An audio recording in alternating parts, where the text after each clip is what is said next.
Hey, what's up everyone? Josh's Customs here, back with another video. Today we're going to be doing a customer build series. We're going to be completing an AAP01 and a AP7 kit with a completely custom red splatter Cerakote. Big shout out to Taha Airsoft. It's taha.airsoft on Instagram. I'll give him a link in the description down below. He's the one who did the Cerakote work for this AP7 kit. It looks absolutely beautiful, and I can't wait to throw this together and see how the final product looks. So let's get right to it. All right, so let's get our upper together. Here we have the front of the AAP01 upper that houses the hop-up chamber. As you can see, it is held together by two hex screws. They're relatively small. I forgot the size off the top of my head. And the hop-up chamber itself is held together by four Phillips head screws. I do have a unicorn inner barrel in here, along with a unicorn 60-degree bucking. I really love that setup, and they are a really great price at, I believe, under 35 bucks, which is awesome. So let's slat this into our AAP01 upper and put in our hex screws.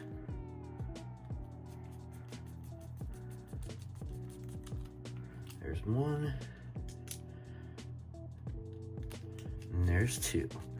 And if you guys were wondering, yeah, my dog did get to the screwdriver, unfortunately, but it still works. I'm still gonna use it.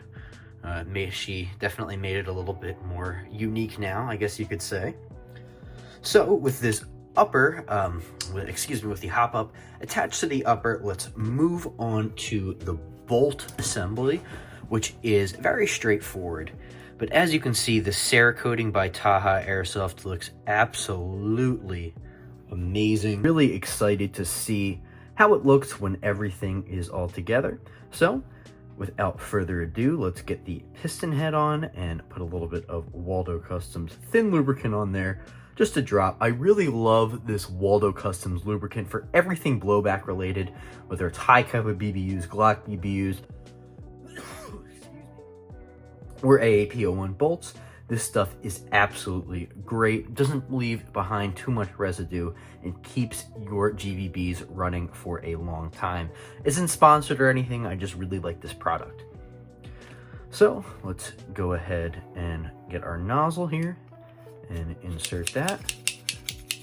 Really, really nice play here. The Cerakote did not interfere with the function at all, which is what I love to see, and is definitely the sign of a great Cerakote job. So shout out to Taha Airsoft again for that. I mean, this just looks absolutely amazing, and I can't wait for this to go to its new owner. So we're going to insert the guide rod and then our recoil spring. This is the 150% recoil spring from Blowback Masters. These are my favorite, well, I don't know if they're my favorite, but they're one of my favorite AAP01 springs.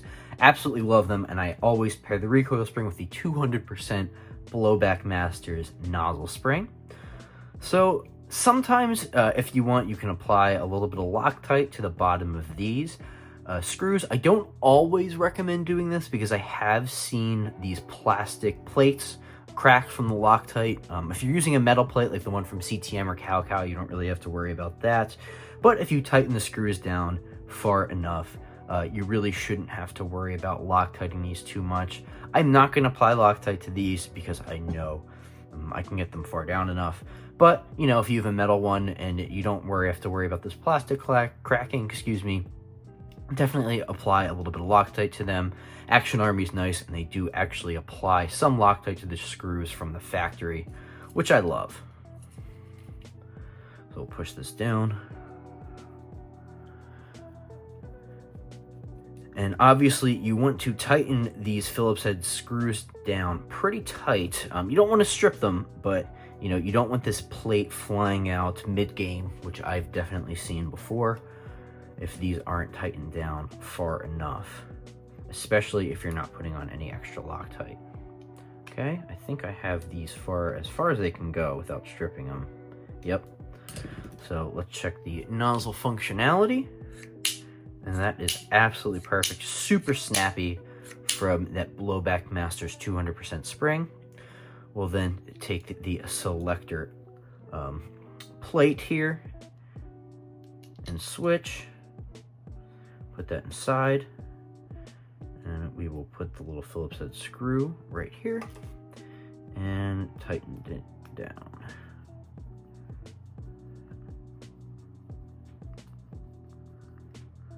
Perfect. Just make sure there's full functionality. So when you flip this over to full auto, your plate is going to move to the right, and you flip it to semi, it's going to move to the left. And this just obviously has to do with sear engagements and things like that. So looks like our bolt is done and ready to be put inside of our upper. And that already is looking really, really cool. Yeah, this really looks great. As you can see, there's great nozzle bucking seal here. But since we're doing an AP7 kit, we're not gonna install the sight as normal. We do have this little plate here, which is a bit finicky, and I will go over that. Before we get into this, we're going to have to install this onto our bolts. And let me pop out this to a hex screw. And this will attach to our charging handle. So we're basically going to align these two little holes up with our bolt and then tighten the screw that is provided. Go as tight as you can go. Perfect. It's not going anywhere. And we're just gonna finish the bolt off with some lubricant from Waldo Customs. Nice. Make sure our nozzle is properly lubricated. Perfect. Now, we're going to insert this into our upper, like so. As you can see, that's perfect. We're then gonna take our plate and we're gonna insert this end down into where the sight normally goes. Now, there are 3 different screw holes here, and you are supplied 3 different screws. If you tighten these down too much, you will completely inhibit your bolt from moving properly, and that's going to lead to a whole lot of issues. So you really have to play around with this and don't tighten the screws down too much. Here I do recommend applying a little bit of either purple Loctite or this blue Permatex. I think this is for auto parts, but this is basically a little bit weaker Loctite. I think this is kind of equivalent to the purple, at least from my experience. This is more equivalent to purple Loctite than the normal blue Loctite 242. But a lot of times when I do this, I like to put a little bit of this weaker thread locker onto these screws when I install them. So, enough babbling. Let's go ahead and get to the install. Let me get the proper sized hex screw here. Go up one. Okay. And I will swap this out. All right, so the smaller one is going to go up front. If you use one of the bigger ones and screw it all the way down, your bolt won't be able to move at all. So just keep that in mind if you want an AP7. All right, and now our first test, bolt can move perfectly, which is what we want. Now we'll go to the second one, and here I'm going to apply a little bit of that Permatex, just a little bit to the end. We'll install that right here. All right, so I'm feeling some resistance. All right, bolt functionality is still good. So I'm just going to turn it down a little bit more. All right, I think that's as far as it can go. Now let's take the other one. I don't always put this on AP7s depending on the bolt that's being used, especially if it's a CTM tack bolt. You're not going to want to put this one in, but since this is a stock bolt, just with Cerakote, it shouldn't matter too much. All right, I'm starting to feel a little bit of resistance. Yeah, I might not want to put this one in. You don't want that resistance, but again, you don't want this to be too loose where it will fly out during gameplay. So I think I might just tighten this rear one a little bit more, and that's perfect. Yeah, I think we're gonna avoid putting these in. All right, nice. So the upper is finished. We can put that aside, go to the lower, and then put the actual kit all together. With the upper all finished, let's move on to our lower. And the first thing we're gonna do with our lower is the hammer assembly, which most people consider to be the hardest part of an AAP or Glock 18C assembly, but it really doesn't have to be that bad, especially if you get more practice with it. But I will show you how I do it. Some people use like slave pins and stuff like that. I do it the old school way, and that works really well with the stock AAP hammer spring, as you can see here. You might want to use that slave pin method where you go in with a separate pin from this side if you're using a stronger hammer spring. But for the stock hammer setup, which we're using here, that's really no issue. I took this all down just to make sure there were no cracks or breakages in this AAP hammer setup before I send it off to the customer, just because these stock AAP hammers love to break. And since there's not going to be a stainless steel hammer in here, I am going to include a secondary hammer for the customer in case one of them breaks and they don't want to buy a new stainless steel hammer set yet. So let's take this hammer, which already has the rotor inside of it. This is the triangle rotor, which comes stock with AAP01. That's not a ball bearing rotor that you'll see in some full auto Glocks, like from WE. We're gonna come down in here, push the hammer forward, and we'll grab our pin with the edge. And I want to make sure this goes all the way through before I put, perfect. So as you can see, our hammer is already in, but what I'm gonna want to do is back this all the way out, not all the way out, most of the way out, so we can put our valve knocker in. Here's our valve knocker. We're gonna move the hammer down a little bit so it can fit into the little opening for the valve knocker in the AAP assembly. And then we will slide our pin right back through. And that pin up there, it has this little head on it. This is gonna hold in your hammer and valve knocker all together. And as you can see, it can move freely in the assembly. We'll then take our primary sear right here, our semi-sear, put that into the assembly.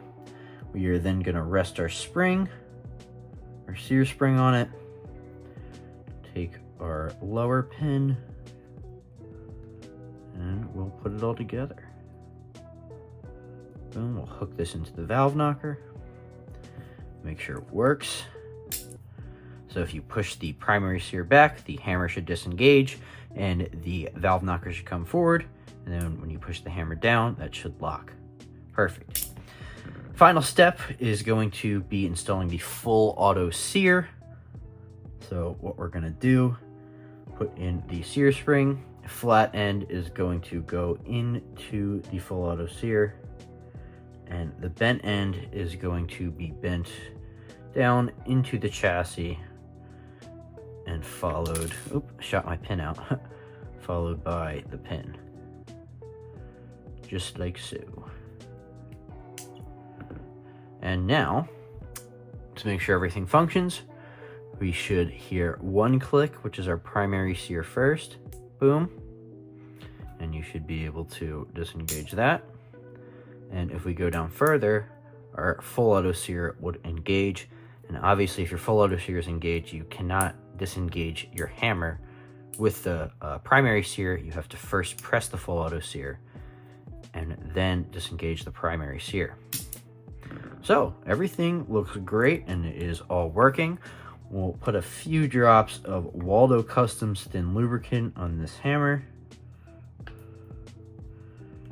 Make sure it's all greased up nice. We will then take our valve knocker disconnector, aka firing pin, Lots of people like to call valve knocker disconnectors firing pins nowadays. So I guess I'm just gonna try to get with the new lingo, even though this, you know, if you actually shoot real firearms, this is not a firing pin. This is a valve knocker disconnector. So that is our hammer setup here. Just put that to the side really quick. And don't put this valve knocker disconnector in if your hammer is down. It will shoot out because it will basically be engaged. All right, so we're gonna take our lower now, put in this spring. This just pops in like so. You'll hear it click. And then we'll take our upper lock, click that in. Now what I'm gonna do, we'll take the trigger, hold it right on the hammer, line that up, put the trigger in, press down the upper lock, and we have our hammer and trigger in the pistol. We can go ahead and push through our 2 pins that go up here. You can really just do it by hand unless you're using a CTM lower, but on the stock lower they go in really smooth. All right, it's really the hardest part over.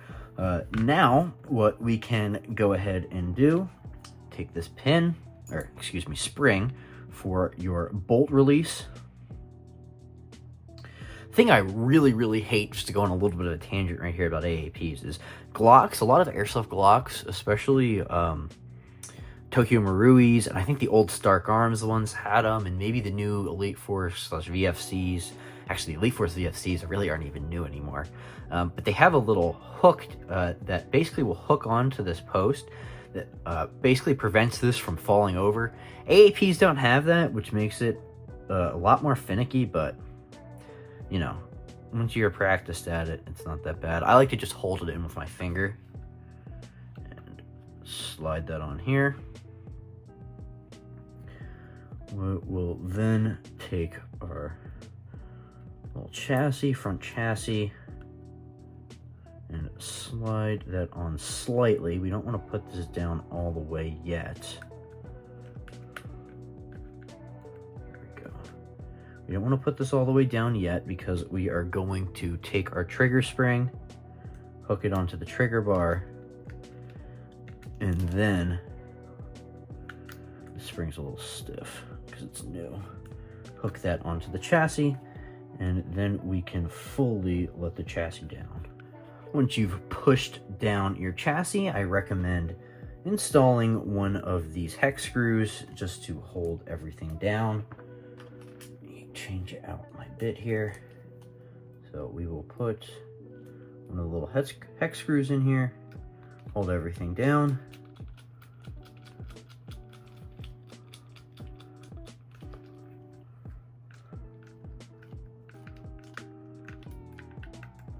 Perfect. And then what I like to do, take the safety,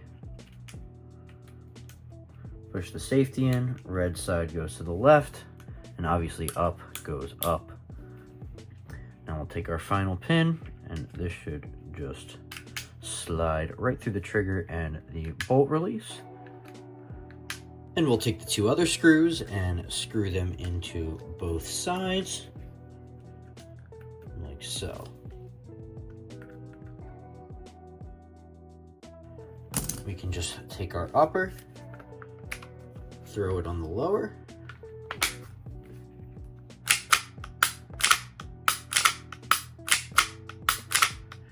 looks like everything is working as expected. So that means we can get to the fun part and actually install this into the AP7 kit. So the first thing that we're going to do is take our kit in our AAP, shove the AAP inside of the kit, and we are going to take our muzzle device and thread that on. Which way is this a negative? Yep, this is, all right. Thread it to the left, and we want to get that on. Perfect. So now what we can do, I know I'm going to need a bit of a bigger screw, is we can take our screws here for a rail and put them in. There's the first one. And here is the second one.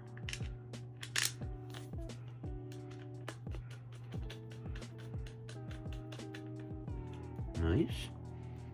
So it would have made this easier if I locked this back before I put the AAP in, but no worries. We'll lock the bolt back here. Now what we're going to do is grab this piece and put our charging handle in, like so. Gonna loop, oops. We are going to loop this charging handle over the bolt, and it should catch on that end piece and slide forward. We can take the rest of the provided screws and screw them in. The smaller ones go up top, and the longer ones go on the bottom.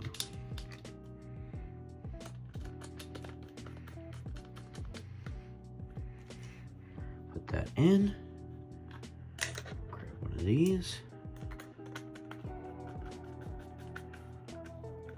I'm really liking how this is coming out, guys. I don't know what you think about this, but I'm really liking how this is turning out. So now all we have to do is put the stock on and test this baby out. We will take this, put the stock through these little holes here, have it slide in. It's a little bit stiffer from the Cerakote, but still perfectly works. Locks in place. And man, now we have a perfectly working AP7. I think it's time to test this baby out. This SMG looks absolutely amazing here. Semi. And of course, full auto. Thank you guys so much for watching. I really enjoyed building this with you all today and hope that you like how much this came out as much as I did. Be sure to stay tuned to either my website, HopUp, KitUp, and Instagram to see when this build drops, because it will be dropping very soon and you could have a chance to get it. So definitely stay tuned to the page. And if you like the content, don't hesitate to like, comment, and subscribe. It really helps out with our channel engagement. Thank you again for watching, guys, and have a great rest of your day.